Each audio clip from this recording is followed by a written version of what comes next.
Another Watches and Wonders has come and gone, and I know as watch enthusiasts, we're always thrilled every April when it comes around to see what our favorite manufacturers are going to release and what type of new technologies are going to come out. And I know this year was no different. Some of the biggest jumps or most interesting watches to me, the IWC vertical drive, a space watch no one was looking for, but it did come with the new technology of a crownless system. The Vacheron Constantin Ultra Thin in platinum is absolutely amazing, but it's $100,000 watch. Moser's classically whimsical approach to watchmaking, and the release of the Streamliner pump, which is basically a collab with Reebok and their pump shoes from days gone by. And my favorite of the entire event, the Vacheron Constantin Overseas Dual Time Cardinal Points, which is actually 4 different watches.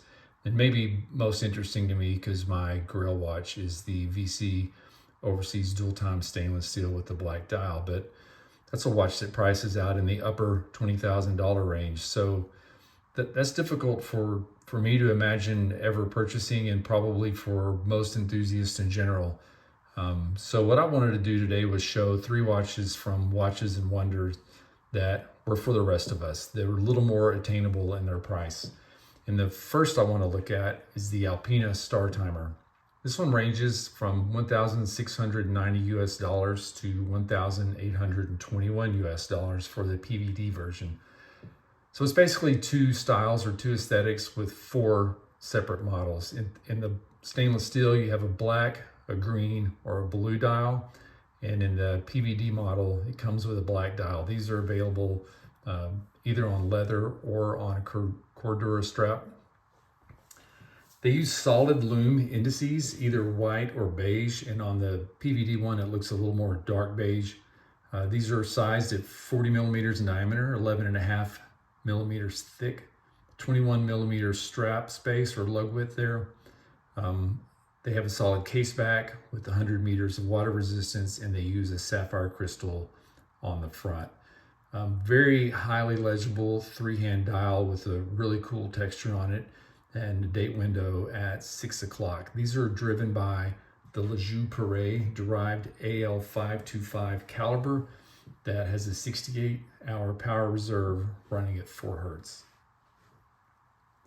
The next model is the Oris Star Edition. This is the 60th anniversary model of the original Oris Star, which was Oris's first lever escapement model. There's a great story, backstory behind how that was the first model of that type.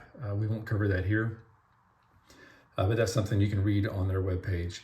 For $2,300 US dollars, you can have this 35 millimeter barrel-shaped stainless steel case. It's very unique. Has 17 millimeter lug width. It's going to make it challenging to find straps, but you can. 41.5 millimeter lug-to-lug length, and has 50 meters of water resistance. Interestingly, it has a stainless steel case back, but it uses plexiglass crystal on the front instead of sapphire, which is just like the 1966 model. It has a silver vertically brushed crosshair dial. The hands use Superluminova, the hour and minute hands, and the applied indices do not. It has a sunburst brush case with a polished bezel and polished chamfers. Very good looking watch, very true to 1966, and looks remarkably just like the original. This runs on the Sellita SW200 base caliber 7331, which is a 4 hertz movement that has 41 hours of power reserve, and it's only available on a black leather strap.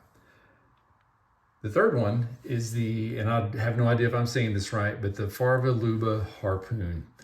Coincidentally, this is also a 60th anniversary model, and it also comes in at $2,300 US dollars. This is very true to the original piece. Stainless steel, 36.8 millimeter case. It's only 10 millimeters thick. It has a 43.5 millimeter lug-to-lug, so very wearable, and uses 20 millimeter size straps.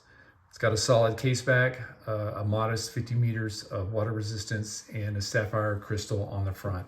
It is a striking sunburst gray dial with the frame date window at 3 o'clock, which is a rhodium plated frame. And it has a sloped rehaut with a minute track on the outer edge. So both the hands and all of the indices are rhodium plated as well. And the indices are only at 6, 9, and 12, and they are all horizontally oriented. So it's a very unique look. It's also a very minimalistic dial layout.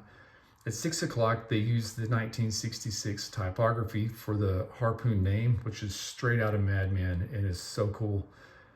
This runs on the FLD-04 caliber, which is also based on the Lejeune Perret, running at 4 Hertz with 68 hours of power reserve.